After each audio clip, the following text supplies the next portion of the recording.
Salut à tous les mobers, aujourd'hui on se retrouve pour la dernière vidéo de ma petite série diagnostic de panne moteur. Alors là dans cette vidéo je vais vous expliquer toutes les vidéos qu'il va falloir aller voir sur ma chaîne YouTube pour vous rediriger vers la bonne panne.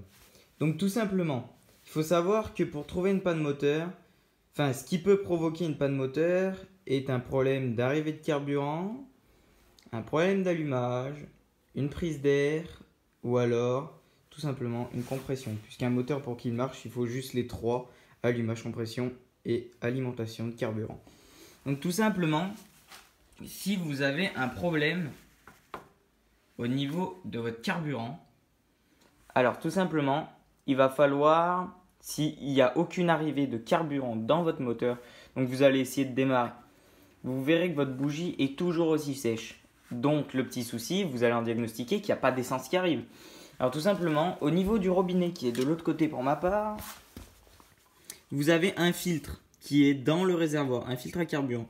Alors vous allez démonter votre robinet pour nettoyer le filtre qui est dans le réservoir. Une fois ça fait, votre robinet va être tout propre, vous allez changer votre durite ou si elle est transparente, changez-la pas, regardez juste si elle est bouchée ou pas. Mais par contre, si elle est noire, vous pourrez juste souffler dedans pour regarder si elle est bouchée ou vous balancer un liquide pour voir s'il ressort de l'autre côté.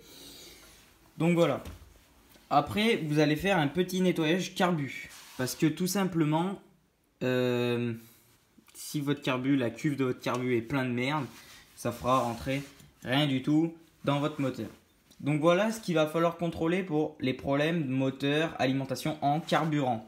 Après, pour les problèmes moteurs, problème d'allumage, alors ça là je peux pas parce que j'ai pas l'arrache, mais ça peut être un problème tout simplement pour le tester. Déjà pour voir si vous avez un allumage, vous allez enlever votre bougie de la culasse ou alors vous allez juste, moi je préfère faire comme ça, vous voyez, je préfère prendre mon fil de bougie, enlever l'antiparasite, je pense que je trouve ça mieux, vous voyez.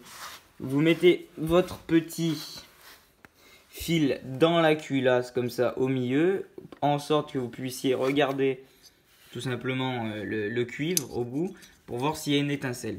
Moi je sais très bien que j'en ai pas par exemple, parce qu'elle a un problème pour ça. Vous voyez, j'en ai pas. Bon après il faut le tourner un peu plus vite, hein.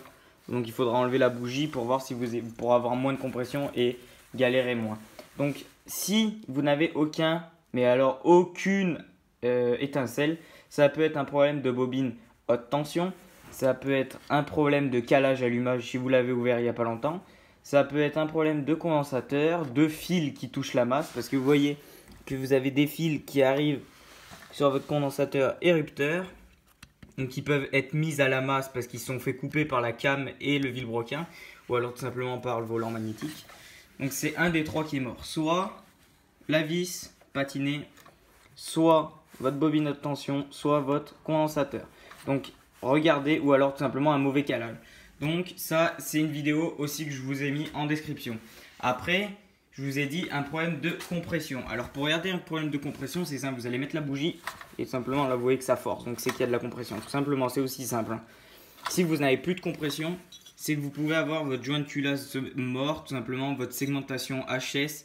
Donc ça je vous ai fait une vidéo sur ma chaîne pour contrôler votre joint de culasse. Donc vous ouvrez les quatre en serrage, vous desserrez en étoile. Donc celle-là, celle-là, celle-là, celle-là. Une fois que vous allez enlever votre culasse, vous allez regarder votre cylindre s'il a plein de rayures. S'il a plein de rayures, c'est que votre segmentation est fichue, donc aucune compression n'est possible, à part si vous avez de la chance. Après, vous pouvez avoir un joint de culasse comme moi, là on voit qu'elle est noire parce que j'ai un joint de culasse fait, donc c'est pour ça que j'ai pas assez de compression.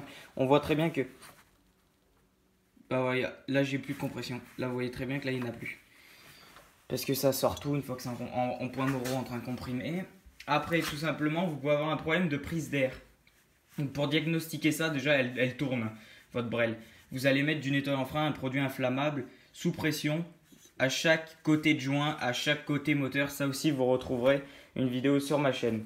Donc si vous avez beaucoup de questions, vous avez des questions à me poser à propos de votre brel, n'hésitez pas, je suis en commentaire, je vous attends, il n'y a aucun problème pour ça.